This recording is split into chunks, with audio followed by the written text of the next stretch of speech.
नदियाँ हमारी आस्था का प्रतीक रही हैं। हर नदी का अपना इतिहास है, अपनी कहानियाँ हैं। नर्मदा की बात करें तो वह केवल नदी नहीं है, बल्कि इसे माँ नर्मदा कहकर संबोधित किया जाता है। भारत की सबसे लंबी नदियों में शुमार इस नदी का अपना पौराणिक इतिहास है। कहा जाता है कि सभी नदियों में केवल नर्मदा ही है जो कुंवारी हैं। उनका बहाव और गति इतनी तेज है कि उसे साध पाने की ताकत बड़े से बड़े बांध में भी नहीं है। मां नर्मदा की महानता का अंदाजा इसी बात से लगाया जा सकता है कि वे एकलौती हैं जिसका पुराण लिखा गया है। नर्मदा पुराण हमेशा से लोगों का मार्गदर्शन करता आया है, पर जब भी बात होती है कि नर्मदा के उल्टे बहाव की, तो अलग अलग तथ्य निकल कर आते हैं। वैज्ञानिकों ने इसे अपने तरीके से समझा है, पर वे भी इसके पौराणिक कारण पर एकमत होते नजर आते हैं। नर्मदा के उल्टे बहाव और उनके कुंवारे रहने के बीच एक गहरा संबंध है। शिव के पसीने से बनी थी नर्मदा मत्स्य पुराण में नर्मदा की महिमा के बारे में बताया गया है। इसके अनुसार यमुना का जल 1 सप्ताह में, सरस्वती का जल 3 दिन में, गंगा जल उसी दिन में और नर्मदा का जल उसी क्षण पवित्र कर देता है। इस पवित्र नदी के अवतरण की कथा काफी रोचक है, जिसका जिक्र वेद व्यास जी ने स्कंद पुराण के रेवा खंड में किया है। इसके अनुसार भगवान शिव अमरकंटक के मैखल पर्वत पर ध्यान कर रहे थे। तेज गर्मी के कारण उनका शरीर तप रहा था और लगातार पसीना बह रहा था। इसी पसीने के प्रवाह से एक कन्या की उत्पत्ति हुई। यह कन्या शिव के चरणों में बैठ गई। फिर जब भगवान शिव ने अपने नेत्र खोले तो उन्हें अपने सामने लगभग 12 साल की बच्ची दिखाई दी। उन्होंने उस रूपवती कन्या का नाम नर्मदा रखा। इस तरह से नर्मदा की उत्पत्ति भगवान शिव के पसीने से हुई, और चूंकि वह मैखल पर्वत पर थी, इसलिए आगे चल उसे राजा मैखल की पुत्री के नाम से जाना गया। नर्मदा ने भगवान शिव के आशीर्वाद से उत्तर वाहिनी गंगा के तट पर काशी के पंचकोशी क्षेत्र में 10,000 दिव्य वर्षों तक भगवान शिव की तपस्या कर उन्हें प्रसन्न किया था। फलस्वरूप भगवान शिव ने उन्हें वरदान दिया कि तुम्हारा कभी नाश नहीं होगा, तुम्हारे हर कण में मेरा वास होगा। यही कारण है कि नर्मदा से निकले हर कण, हर पत्थर को शिवलिंग समझकर पूजा जाता है। नर्मदा नदी के तट पर नर्मदेश्वर शिवलिंग विराजमान है। हिंदू धर्म में शिवलिंग स्थापना के लिए पाषाण के शिवलिंग की प्राण प्रतिष्ठा करना अनिवार्य है, जबकि नर्मदा नदी से निकले शिवलिंग स्वप्रतिष्ठित हैं। स्कंद पुराण में बताया गया है कि राजा हिरण्यतेजा ने 14,000 दिव्य वर्षों की घोर तपस्या करके भगवान शिव को प्रसन्न किया था।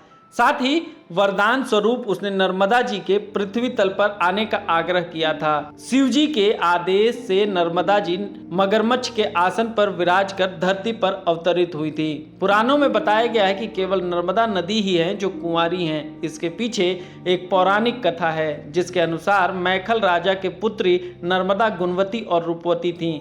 मैखल राजा ने उनके विवाह के लिए अनोखी शर्त रखी। उन्होंने घोषणा की कि जो भी राजकुमार गुलाब कावली के दुर्लभ पुष्प उनकी पुत्री के लिए लाएगा, अपनी पुत्री का विवाह उसी के साथ कर देंगे। नंद राजकुमार सोनभद्र ने नर्मदा के रूप और गुण के बारे में सुन रखा था। वे चाहते थे कि नर्मदा उनकी पत्नी बने, इसलिए वे सबसे पहले गुलाब कावली के दुर्लभ पुष्प लेकर मैखल राज के पास पहुंचे। मैखल उनकी योग्यता से प्रभावित हुए और अपनी बेटी का विवाह उनसे तय कर दिया। किंतु उस वक्त सोनभद्र ने नर्मदा को देखा, न ही नर्मदा अपने होने वाले पति को देख पाई। दोनों ने केवल लोगों की बातों में एक दूसरे का जिक्र करते सुना था। नर्मदा की सखियों ने उन्हें बताया कि सोनभद्र बेहद प्रभावशाली राजकुमार हैं। उनका रूप जितना लुभावना है, उससे ज्यादा वो मधुर बोलते हैं। यह सब सुनकर नर्मदा बिना देखे ही सोनभद्र के प्रेम में हो गई। वे मन ही मन उन्हें अपना पति स्वीकार कर लेती हैं। विवाह के दिन अभी दूर थे और पिता की आज्ञा न होने के कारण नर्मदा सोनभद्र से मिल नहीं सकती थी। इसलिए उन्होंने अपनी सखी जूहिला से कहा कि वे सोनभद्र को एक प्रेम पत्र भेजना चाहती हैं। जूहिला ने उनकी मदद का आश्वासन दिया। नर्मदा ने अपनी सारी भावनाओं को समेटकर एक पत्र सोनभद्र के नाम लिखा और उसे जूहिला को देते हुए कहा कि यह राजकुमार को दे आओ। जूहिला पत्र लेकर राजकुमार सोनभद्र के महल पहुंची। चूंकि वह पहली बार राजकुमार से मिल रही थी, इसलिए नर्मदा ने उन्हें अपना वस्त्र और आभूषण पहना दिया था। जैसे ही सोनभद्र ने जूहिला को देखा, उन्हें लगा कि जो चरित्र नर्मदा का बताया गया है वह साकार हो गया है। उन्हें लगा कि वह नर्मदा है। वहीं दूसरी ओर जूहिला सोनभद्र के रूप में मोहित हो गईं। जब सोनभद्र ने उन्हें नर्मदा समझा तो जूहिला ने उस गलतफहमी को बने रहने दिया और राजकुमार के नजदीक आ गईं। वहीं नर्मदा जूहिला का इंतजार कर रही थी। जब काफी देर तक जूहिला वापस नहीं आई तो सोनभद्र के महल वो पहुंची, जहां उन्होंने जूहिला को सोनभद्र के साथ देखा।